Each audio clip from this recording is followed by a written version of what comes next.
Hey, folks. I'm Rick Briswalis with the Sports Affiliation. And again, this is another chance to learn more about some of the great things that people in fantasy football are doing in the way of charity leagues and charity events. Um, the Give Back show has a new guest every week where we learn about the person behind the fantasy league or event. And then, well, of course, we learn more about the league and event itself, all with the hope of encouraging people to do more, whether it's to participate in the league or maybe even they'll get inspired to run a league themselves. So tonight, our show is going to spotlight such a person and a charity event. My guest this week is Matt Cullen. Hi, Matt. And he runs the JTT Cup Best Ball charity, and we'll learn more about the charity and the event, the actual league itself. But first, wanted to be able to learn more about Matt and the person behind the league. So Matt, again, welcome. Thank you for being on the show. And why don't you tell us a little bit about yourself, so that people can learn a little bit more about you? Yeah, that's great. And firstly, I want to say, I'm really, really pleased to be on and talking about the league today. So I'm UK based. You can probably tell from my accent. So I live not far from Cambridge. The town that I live in is not a known town, but I'm not far. I'm probably about 20 miles from Cambridge in the UK. And I've been a fan of American football for probably just over 20 years, since I was a teenager.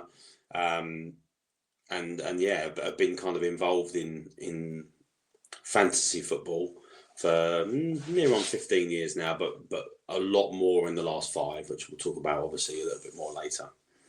Oh, super. And I'm really excited because you're my second UK based guest. We had Pastel talking about the Best Ball Bonanza League that he runs.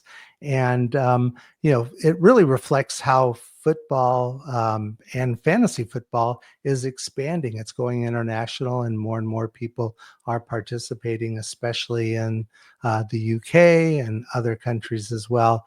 And so I'm kind of curious, what kind of got you into American football to begin with? So I think that, like a lot of UK-based people, kind of my age, so I'm in my early 40s. The game was obviously brought over to these shores in the 80s. There were a few exhibition games in the 80s. I was too young to go to them. I was born in the mid 80s. But like a lot of people that I've met online and some of what I call my real life friends who are into American football, we kind of got into it as teenagers by playing Madden on the PlayStation 2 or on the Nintendo GameCube or whatever it might have been. And like American sports are to us to begin with, maybe a complicated set of rules in a sport that a lot of the games last quite some time in real life compared to some of our favorite sports. But that's how I got into it. I started playing Madden in 2003, taught myself the rules of the game. Really, really enjoyed it. I've always been a fan of America as a country. My aunt moved out to Connecticut in the 90s to be an au pair, and she never came back. She still lives in Connecticut now. So I'd always been interested in visiting, and I have been able to. But my first kind of take on American football was playing Madden on the GameCube, playing as the St. Louis Rams because they were the best team back then, and kind of learning from there and getting more involved in watching the sport as it became more accessible to us through the noughties and beyond. And you mentioned the Rams. Is that your favorite team in the NFL? It's not, no. So No. I did play as the Rams when I first played Madden because they were the best team, the greatest show on turf and all of that. But so my aunt, as I said, my aunt moved to Connecticut in the early 90s. So she's about an hour and a half on a train out of New York. So the first time that I got to visit the States with my brother in 2006, we We did 3 weeks. We did a number of cities. We went to Chicago. We have some family in Michigan as well, so we visited them. And then we spent some time in New York, and we also went down to Washington. And the Sunday that we were in New York, the Jets were playing a home game against the Texans. We went to 5 sports games during that holiday. We went to two basketball, 2 hockey, and 1 NFL. And the Sunday we were in New York happened to be the Jets against the Texans. We went, so I chose them. And I've always joked, because that was back in 2006, that if the Giants had been at home that weekend, then I would have seen my team do Super Bowls since. But as it turns out, as you know, it's been a lot of pain being a Jets fan for a long time. We had a good run, couple of years at the turn of that first decade, 2010 kind of time, but it's been pretty painful outside of that. But I wouldn't change it. I love the city, and so I chose the city first, and then the team came along with it. Well, and your team, the Jets, played against the team that I follow. I'm here in Houston, or just outside of Houston, so Right. I follow the Houston Texans. All right. From year one, when they started as a new franchise in Houston, up until now, most of those years were a bit of a struggle to. They Yeah. weren't always the best team. This year and last year and this year are expected to be a lot better. So, Yeah. but I can certainly sympathize with someone who's rooting for a team that's probably in more of the downswing, or hopefully on the upswing. I always also like to ask questions about what your expectations are for the Jets. So are you anticipating, or who are you anticipating that they might draft this year? What other players are you hoping they're going to be able to acquire? I think quarterback is still a question for you, or I guess the Fields is now the quarterback now for the Jets, correct? Yeah, I feel like, I wasn't, if I'm honest, I wasn't massively high on us on taking Fields. However, that's what we've done, and my kind of take on it is that if he struggles, then and we end up with another high draft pick in the 2026 draft, then we can maybe it's a strong class next year as well. So we've got the opportunity, hopefully, to he might be a bridge and he might work out, or he might not. He's not guaranteed to start yet. Obviously, Tyra Taylor's there in the camp battle as well, but I think that we've lost a couple of key pieces on defense, but I always feel like we need to draft something for the offensive line. So offensive line's been a bit of a problem for a number of years. Yes. It kind of led to Rodgers' injury two seasons ago. It was better this year, but I still think it needs improving. So we pick at 7. I'd like us to go there, but who knows? Who knows what will happen? Yeah, Justin Fields is always seen as a better fantasy quarterback than he is in an NFL or real quote real football quarterback. But he's got a strong arm. Obviously, he's very athletic and able to move the ball with his legs.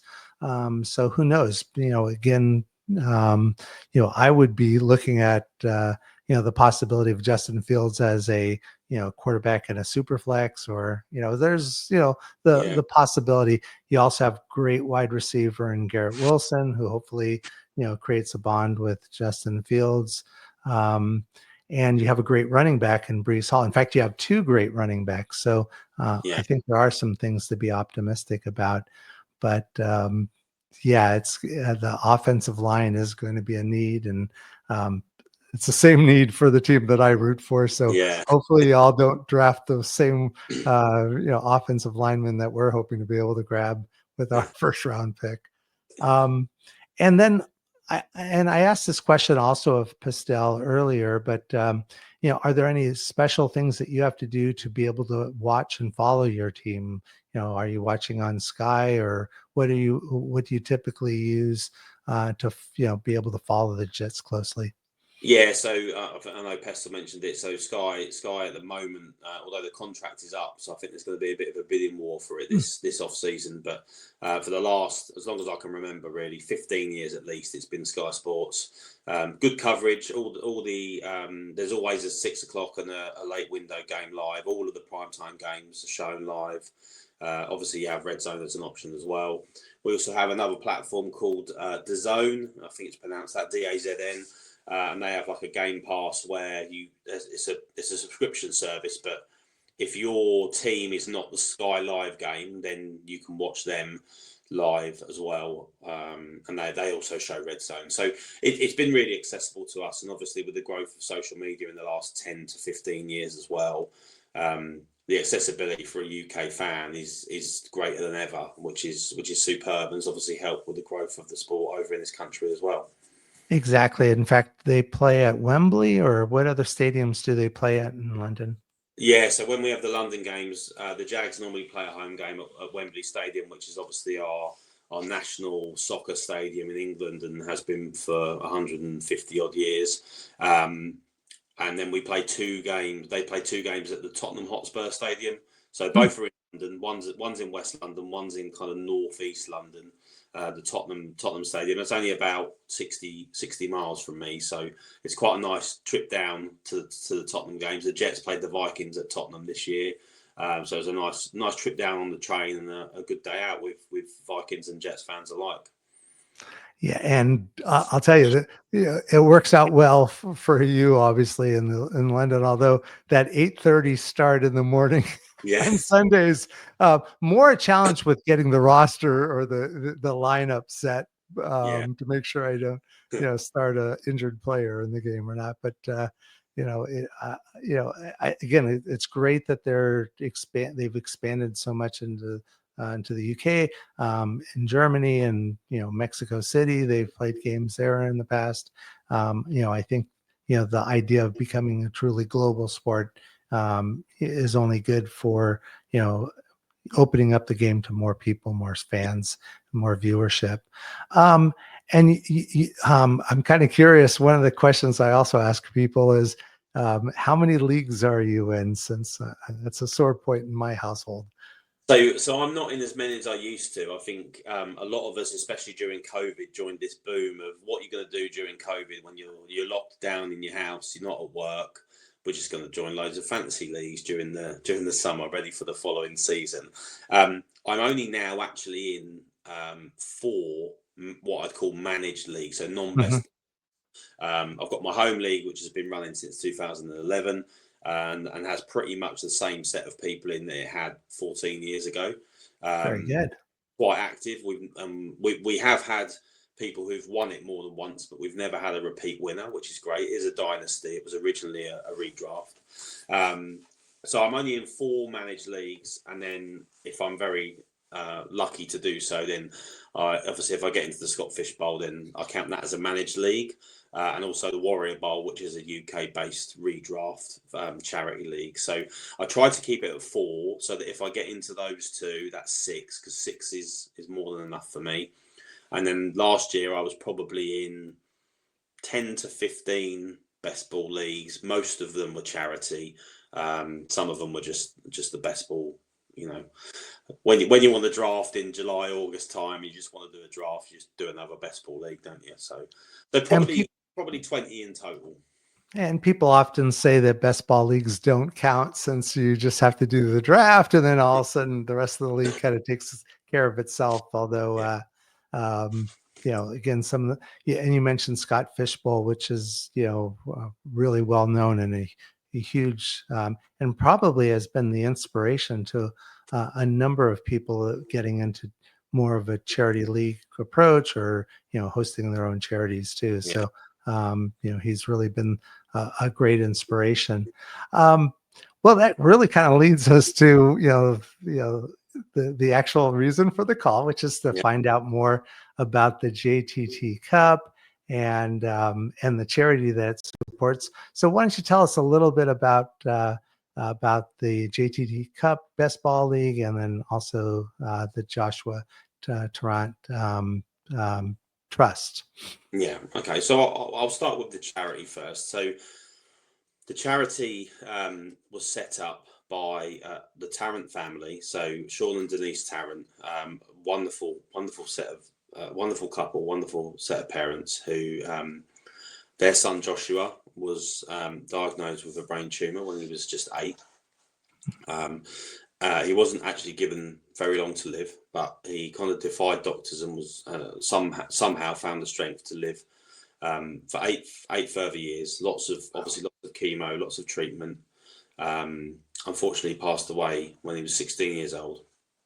And Sean and Denise, out of that obviously unspeakable tragedy of losing their own child, decided to set up a charity which became the Joshua Tarrant Trust. So named after Joshua, who I never had the chance to meet, but sounds like a remarkable and special young man.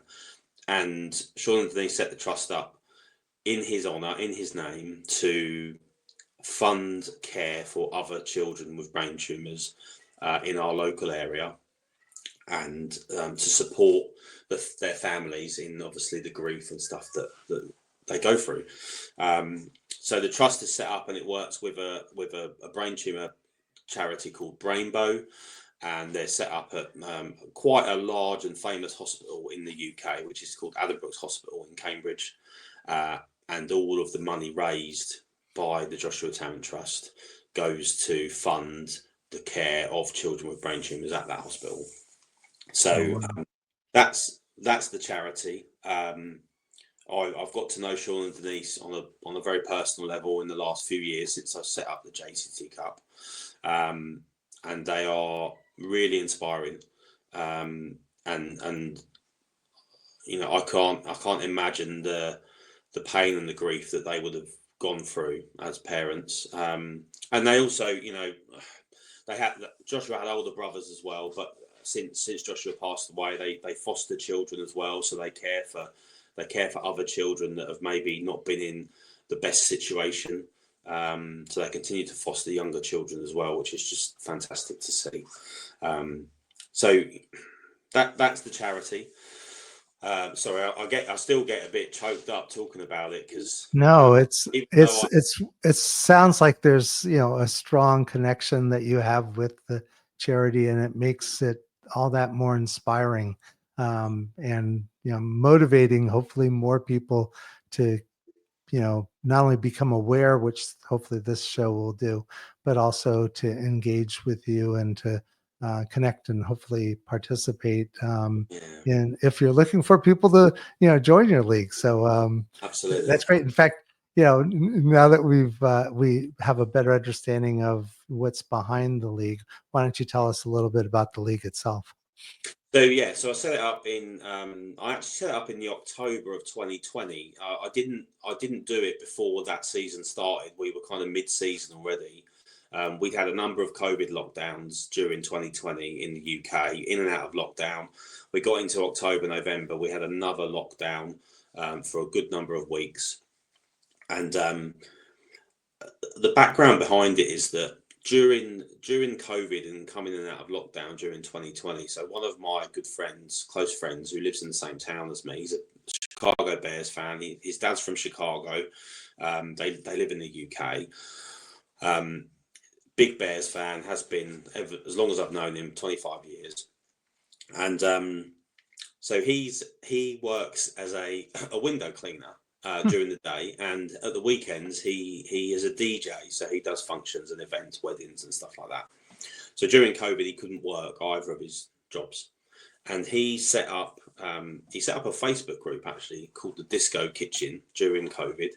And the whole point of Disco Kitchen was every Friday and Saturday he would stream a live set from his kitchen with his equipment, a live set of music for people who couldn't go out into the town or to the pubs or clubs or whatever it might be. And he started doing that, and a couple of months in he started adding a fundraising element, so people would donate prizes and then he would raffle off the prizes, and the proceeds from the raffle would go to the Joshua Tarrant Trust, and that's what brought the charity to my attention. So that's the background. There were a few charity leagues already that were around, well-known ones, the Scott Fish Bowl, which we've already talked about, and then in the UK, two very large ones, the Warrior Bowl and the 5 Yard Rush Fantasy Football Championship. They were already running, and I thought, what can I do? I really want to help this charity. What's my platform? What can I do to help? So, quite an organised individual. I love my numbers. I love a spreadsheet. I had a moderate following on X, or Twitter as it was then, and I thought, if I can find a few people to participate in the charity league, then that's how I'll raise some money for them, and that's where it kind of came. So we set it up ready for the 2021 season. Thought we'll do it as best ball, because best ball's nice and easy. It's not another league that you have to set lineups for, and also we wanted to make sure that people who maybe weren't fantasy professionals, shall we say, or people that were really used to playing fantasy were happy to join in as well. We wanted to make it accessible for all, so we felt that best ball was the best idea for that, and that's where it started from. So year one, we got 60 people in it, and we had 6 divisions of 10, and we raised £750, and I was really Nice. happy. And then it just grew massively from there. So numbers wise, we've had 4 years now. We went from 60 to 250 to 440 to 620 people last year. And then in terms of raised money, we raised £750 in the first year, and then 5,500 in year 2, 10,000 in year 3, and then just over 15,000 in 2024. So, Wow. Including the donations that we've already had for 2025, we're now at just over £37,000 all time, so nearly $50,000 on today's conversion rate. I had a little look before we came online, and I'm really pleased, because when I set it up back in COVID, I would have been happy raising them £500, and here we are, nearly 5 years later. And to be honest, there's a hope and there's a good chance that we hit £50,000 raised all time this year, which is the ultimate goal, really. Well, and hopefully this show and expanded word of mouth will help. And after the show, I'll probably send you a message, asking if I can join. So Yeah, hopefully others will too as well. I know this question comes up a lot, and the fantasy football world worries about things like this. But what platform do you run your league on? So run it on Sleeper. On Sleeper, great. Yeah, we run it on Sleeper. So last year we had 62 divisions of 10. I have a guy, you may know him. He's quite prominent on Twitter, and he runs another charity league. He runs a charity league called Battle of the Sexes. His name is Mike Salwin.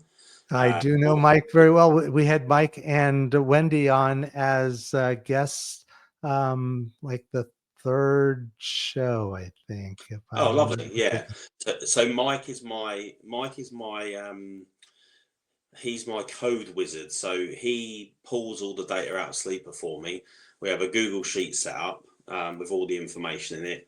He pulls it all out for me normally after Monday Night Football's finished. So I'm waking up on Tuesday morning in the UK. He's just going to bed after Monday Night Football, and he's pulled all the data, and then I sit at a screen and put it all into the conferences and the divisions that we have, and then all that gets posted in the Sleeper chats. So it's a really slick setup. In year one, I tapped all the numbers in manually myself, but there was only 60 people, so too bad. Now I have to have people help me, because it's just got too big otherwise. But he's really helpful. But yeah, we run it on Sleeper with a little bit of Google Sheet stuff in the background. Oh, that sounds great. And, again, it's amazing. This community is so, so supportive of each other that, I'm glad to hear that you're connected with Mike and, the Battle of Sexes, great charity league, and the work that they do is wonderful as well. And it sounds like you also have a few other people helping you since it's grown to be, such a large league at this point. Yeah, so last year, so I've got a team of 12 admins. So we have a WhatsApp group chat, and I set up all the data, and then they look after 5 divisions each. Well, they did last year. They all looked after 5 divisions each. They all play in it as well, obviously. And then I post all the stuff in the WhatsApp group on a Tuesday lunchtime, and they then post their relative conference information into their 5 divisions. In fact, last year I didn't do any of the posting myself; they did it all for me. So I'm really appreciative of them because they're just regular people who like fantasy football, and most of them are not people that I knew personally 5 years ago, but people that I've met through the social media space. Uh, Sure. and they give up their time to help me as well. I have another couple of guys who help out with website stuff and graphics and things, and it's just I really appreciate that these people give up their time to help me, but ultimately to help raise money for and awareness for the charity, which is the most important thing. It is, and I apologize. I normally ask this question during the getting to know you, but it's you saying the amount of time and the timings that you're having to support the charity league. Mhm. What do you do for a living? I mean, you obviously have a familiarity with computers. Are you related to the computer industry or? Well, no. So I actually work in retail, so I'm a store manager for one of the large food retailers in the UK. So Awesome. that takes up a fair bit of my time. But um, because we've done it for 4 years now, I've got quite a good bit of experience of what works, what doesn't work, when to post things, when to get the most engagement. And it just and obviously with the help of those other people, it just works in a really slick way, which so it doesn't take up an excessive amount of time. Um, if I'm really honest, it doesn't. So it works out well. And another, thing that competes for our time, playing fantasy football, you running leagues and work. Do you also have family? Do you have any children? So married with 2 children. I've got a 9-year-old boy and a 5-year-old girl. He's really into the NFL as well, so he's kind of got Oh, into it great. 2 years. He chose the Colts. Don't really know why, but that's who he chose. And we've been to a couple of the London games together, which is great. And he does play. He played in 2 fantasy leagues, so he does play in the JTT Cup. He's played in it the last 2 years, and he's also in the last 2 years. So someone in the UK set up a league for parents and their children. So Oh, great. I What a think it wonderful is thing. dads, to be fair. So there's 8 dads and 8 kids, and they co-manage a team. It's just an 8-team league, and he won it. It's a redraft. He won it this year. He got to the playoffs in year one. I think went out in the first round. This year he won it, so he's really really pleased.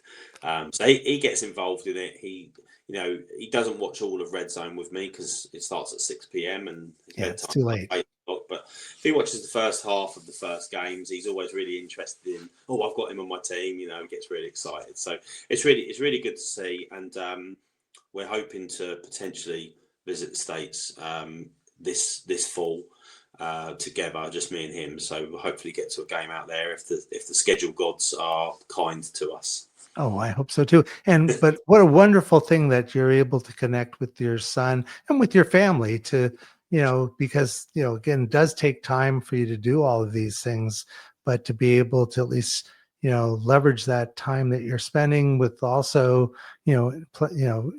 being with your son in this league. And Mm. um, is there any competitiveness going on or do you like, Um, it's not, it's not too bad at the moment. I mean, he does love having a little bit of a dig if he's doing better than me in anything. And but yeah, he's not at a stage yet where he's ultra competitive about it. But I'm sure that'll come as he gets maybe into his teenage years. Oh yeah, that's good. It does come. I'm a bit older, so I have a 31-year-old daughter and a 26-year-old daughter, and yeah, in everything we do, there's a competitive thing that goes on. We play a lot of games, other games, not fantasy football. Although my oldest, from watching some of these podcasts, now wants to be able to participate in one, especially if there's one where there's like a family oriented one like the ones you're describing. Yeah. So I'm surprised because she isn't really sports oriented, but I Right. think the aspect of competing, and also I think the charity aspect of it also attracts her. Well, and again, I'm just psyched to be able to find out. I'm guessing you have people from all over the globe participating in the JTT Cup. Yeah, so this year just gone, we had as I said, we had 620 people. 480 of those were from the UK. So obviously a large chunk, but across the other 140, that was from 19 other countries. We had about 100 from the US, and then the rest is just dotted around the globe. So we had a few Canadians, a few from some of the other European countries, so Germany, a couple from France. And then we've got people further afield. So we had someone this year from El Salvador, Nice. and Oh, we had cool. someone from Vietnam, and then we had a few, I think 4 or 5 Australians and a couple of New Zealanders as well. And then we'd also had we had a couple of guys from Africa this year as well. So we had someone from, I want to say, Tanzania, and then a guy. He is South African, and he did live in South Africa, but he's now just moved to Tennessee, actually. Oh, interesting. So he's and I've actually met him because there's a UK Fantasy Expo every year, and he came to the first one. He flew up from South Africa to come to London, which was great.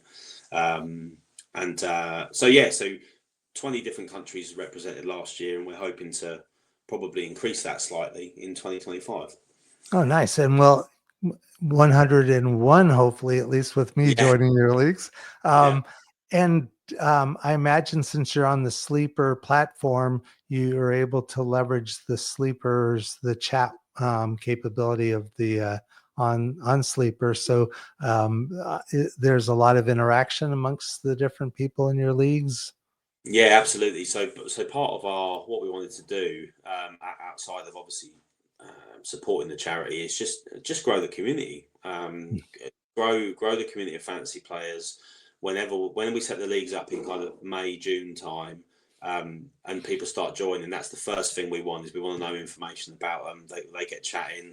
One of the years was it the year before last, we did a theme which was division rivalry. So when people signed up, they told us who their team was, and then we put them in divisions with other supporters of other teams from the division. So all Bucks fans would be in with other Saints fans, and stuff like that. So that was quite a good year because there was quite a lot of chatter going back and forward, between rival fans that year. So, but yeah, it's great. And what's been really good the last couple of years during the UK Fantasy Football Expo is I've been able to personally meet so many of the supporters of the JTT Cup, because they come to the fantasy event, and then you see someone, you get chatting to them, and they say, "Oh, you're Matt who runs the JTT Cup," and then you get to put names to faces as well, which is good, and it helps grow that community feel too.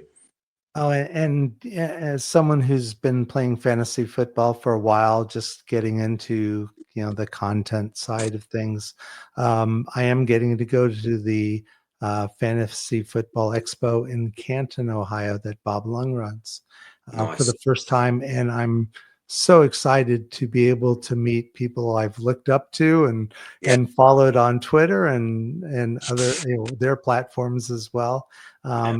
and learn a little bit more about some of the content things that will be, I guess, in sessions, but really more just to be able to meet so many of these people who are just the coolest people.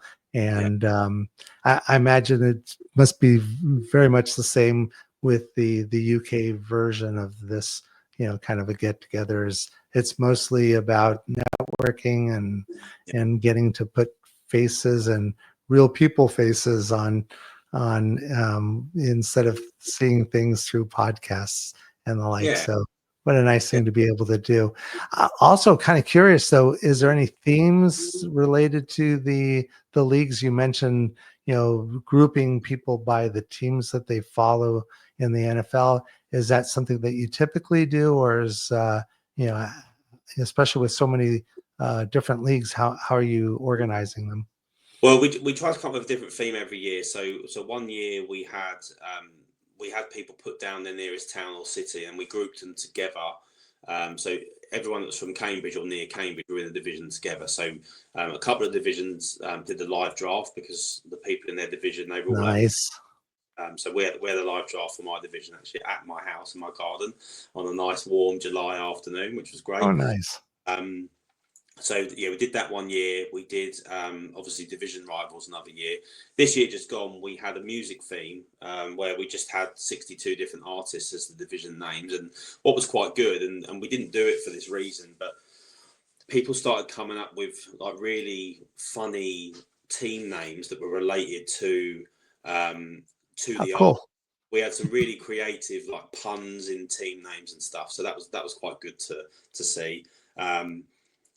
This year, this is an exclusive because we've not revealed this anywhere yet. But our scoop, another scoop. I love scoops. Our theme this year is going to be sports movies. So we're going to have draft day. Yeah, Hoosiers. We're going to have a large number of different sports movies, not just American football, but just all over. So the team have been coming up with. We're hoping for 80 divisions this year. So we've got 80 sports movies. We're fine tuning the list because we realised there was a couple missing that we really wanted on there today. But yeah, so that's going to be our theme for 2025. Oh, how much fun can that be? And then plus, again, it then falls over into the chat window where people are going to interact with each other about the movies. Yeah. I know in the Scott Fishbowl every year he changes the format and he changes the like the themes. And I've been in ones that were music related, so I was in the Johnny Cash division. And also you could create artwork or like a banner for your Twitter, to reflect the division of the league. And there's live drafts also, of course, in the Scott Fishbowl that gives you an opportunity to meet with people and kind of razz each other during the draft.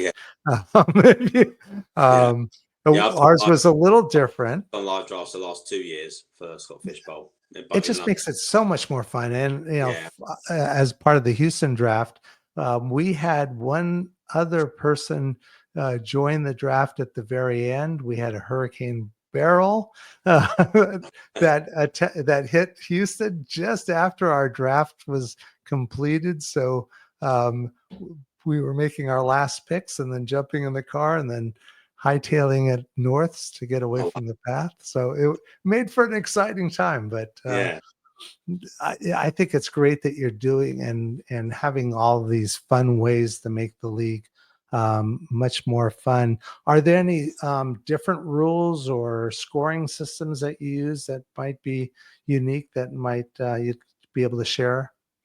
So we try and do something different every year. We don't go too extreme. So we don't do anything extreme like the kick return rule in Scott Fishbowl last year.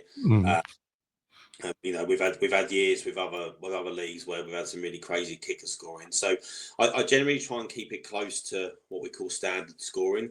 But we try and throw in something random like bonus points for long touchdowns or something like that. So it's generally set up as a 10 teams in the division, super flex.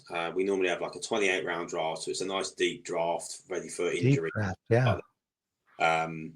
Because the last thing you want is you only draft 2 quarterbacks and then one of them goes out for the year and you've got no one to replace. But yeah, it's generally pretty close to standard, and then we chuck in a few extra like bonus points, but we change that up every year and we haven't decided this year what that's going to be. So watch this space. Oh, we'll do definitely, and I'll be watching personally because be joining. Yeah.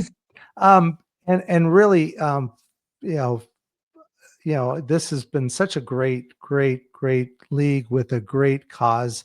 Again, the work that people are doing to help, especially kids with brain cancer, brain tumors, is so. I mean, cancer is such a devastating,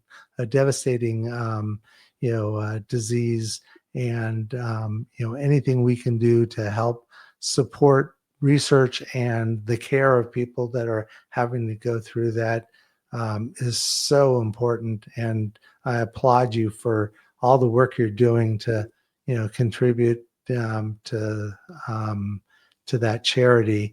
Um, Also, um, again, I think that just the fact that it's local to you, that Yeah. you know the people involved, just makes it that much more inspiring. And I really want to give you kudos for all that you've done and continue to do. And I know the people in the audience will be very interested to learn more about the league, the charity, how they could even, perhaps join. So can you remind them, how to get a hold of you or get a hold of the league, or what's the best approach for them? Yeah, so there's three ways that they can get in touch. So we have a website which is jttcup.com. It's very much in its infancy, the website itself, but on the homepage of the website there is a link to the sign up form, which is a Google form. Donations aren't required immediately, although if people can donate now, they donate directly to the charity, and then they just send me the proof. And there's information on the Google form of where and how you donate, and there's no minimum amount, there's no maximum amount. We wanted to make it accessible to everyone, so we just asked you to give what you can afford.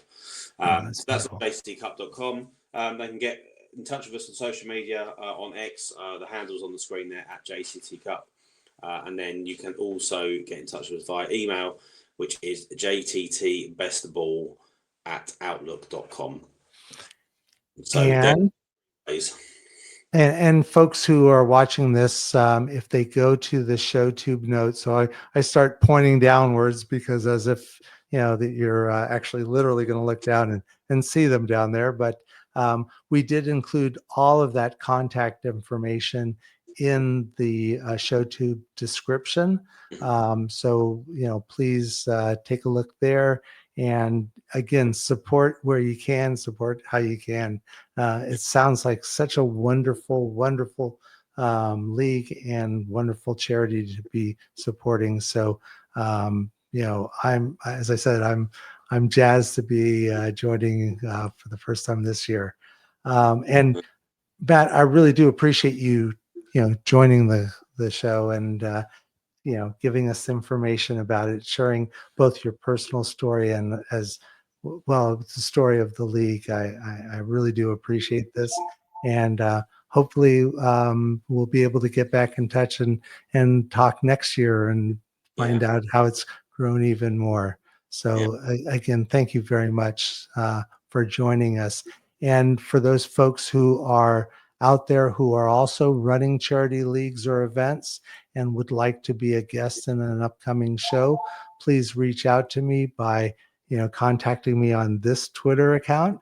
And I'd love to be able to schedule you for an upcoming show so that we can help raise awareness to your league and to your charity. And next Tuesday night at this same time, we will have new guests who will be the people from the Bengals and Brews Charity League. So again, thanks, Matt. Thanks, everyone, for watching. And remember, always be good, do good, and please give back. Thanks, everyone. Thanks, everyone, for joining. Bye now. Thanks. Bye now.